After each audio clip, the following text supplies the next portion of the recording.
జగిత్యాల జిల్లా కదలపూర్ మండలం తుర్తి గ్రామంలో భారీగా కురిసిన వర్షాలకు ఇల్లు కూలిపోయిందని మాకు ఏ ఆధారం లేదు దయచేసి మీరే ఏమన్నా దారి చూపించాలని కోరడానికి వచ్చిన బాధితులపై తహసీల్దార్ కోపోద్రిక్తుడయ్యాడు 5 రోజుల నుండి కురిసిన వర్షానికి ఇల్లు కూలిపోయిన సంఘటనపై ఓ పాత్రికేయుడు వార్త సేకరించి రాసినందుకు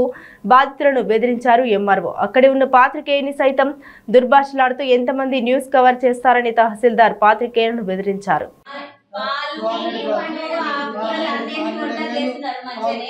కానీ వీళ్ళు ఏం చేస్తున్నారు ఇంటికి రాకుండా తినకుండా అవన్నీ తీసుకొని పోయి ఇంటికి పోయి తీసుకొని పోతున్నారు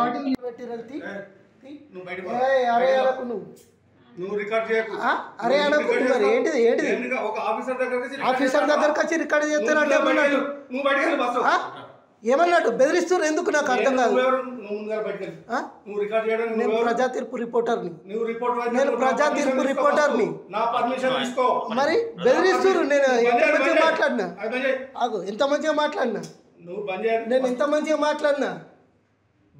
నేను మంచిగా మాట్లాడిందా లేదా మీరు మంచిగా అడుగురి బంద్ చేస్తాను నేను మీరు మంచిగా అడుగురి నేను బంద్ చేస్తా మీరు మంచిగా అడుగురి నన్ను బెదిరియకూరి నేను మిమ్మల్ని ఏమంటలేను సామరస్యంగా అడిగినా బెదిరియకూరి అని అంటున్నా మీరు బెదిరించినట్టు మాట్లాడుతున్నారు మమ్మల్ని ఏం చేయమంటారు ఫోటోలు ఎందుకు వేసినట్టు వేసింది నేను వాళ్ళు కాదు వాళ్ళకి ఏం తెలియదు మీరు వాళ్ళని ఎట్లా బెదిరిస్తుర్రు నువ్వు అది బంద్ చేస్తావా మీరు చెప్పుర్రి నాకు నేను చెప్పా ఏం చెప్పా ఆగు ఆగు ఆగు నువ్వు వచ్చే వితౌట్ పర్మిషన్ తో నువ్వు నా దగ్గరికి ఎందుకు వచ్చినావు నా వితౌట్ పర్మిషన్ నువ్వు ఎక్కడ వచ్చినావు నా దగ్గరికి మీ ఊరు రమ్మన్నాడు నువ్వెవరు నువ్వు ప్రజాతి నువ్వు నేను విలేకరు అని చెప్పినావా విలేకరు అని చెప్పినావా తెలిస్తే మీరు వేరే మాట్లాడతారా విలేకరు అని తెలిస్తే వేరే మాట్లాడతారా రికార్డ్ ఎందుకు చేస్తున్నావు నువ్వు రికార్డ్ ఎందుకు చేస్తున్నావు మీరు బెదిరిస్తున్నారని నేను రికార్డ్ చేస్తున్నా సామరస్యంగా పత్రికలలో ఎట్లా వేస్తున్నారని బెదిరించారు మీరు ఎన్నిసార్లు పెడతారు నేను ఒక్కసారి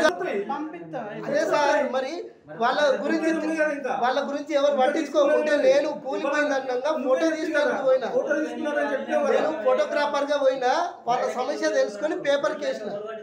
ప్రజా తీర్పు రిపోర్టర్ని నేను పేపర్ కేసిన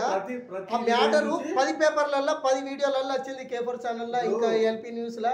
ప్రతి విలేజ్ నుంచి అందరికి తీసుకుంటేనే వచ్చినాయా డబ్బులు వాళ్ళకు లేకపోతే వట్టినే వచ్చినాయా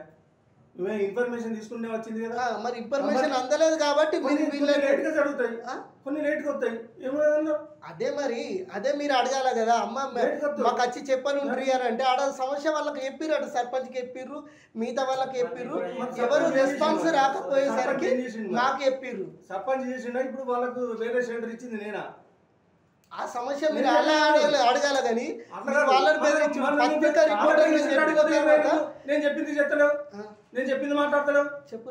నేను వాళ్ళకు సెంటర్ ఇచ్చింది నేనా సర్పంచ్ మీరా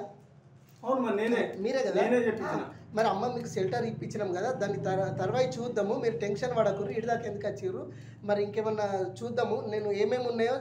నా వంతుగా సహాయం చేస్తా అని మీరు అడగాలి నేను వాళ్ళకి ఏంటంటే పదే ఫోటోలు ఎందుకు పదే ఫోటోలు పెట్టినా అడిగిన పదే కాదు 10 మంది ఛానల్ వాళ్ళు వాళ్ళకైనా న్యూస్ దొరికిందంటే రాస్తారు అది సహజం న్యూస్ వాళ్ళని అడుగు వాళ్ళని కాదు అవి అదే కదా సార్ అది ఇప్పుడు ఎవరెవరు వేసిర్రో మీ దాంట్లో ఉంటుంది ఫుటేజ్ వాళ్ళ ఛానల్ వాళ్ళకి ఫోన్ చేసి అన్న మేము వాళ్ళకు ప్రత్యామ్నాయం చూపిస్తున్నాము మీరు ఆగుండ్రి వెయ్యకూర్రి అని చెప్పుర్రి కానీ మీరు పదే అంటే 2 రోజులలో 100 సార్లు చేస్తారా మీకు సమాధానం చెప్తా కానీ నేను ఎవరికి ఎన్ని సాయం చేయాలని అన్ని చేస్తున్నాను అదే సార్ అదే మాట మీరు మాట్లాడలేరు ఆ మాట మీరు మాట్లాడలేరు హస్తకస్తని బెదిరించి నేను రిపోర్టర్ నేను చెప్పినాక కూడా ఎవడివా నిన్ను ఎవరు రమ్మన్నాడు అన్నంగా కెమెరా చాలు చెప్పించిన ఎవరిదాకా చాలు చెప్పియాలి ముందే చెప్పినా సార్ అంతకు ముందే చెప్పినా నేను రిపోర్టర్ నేను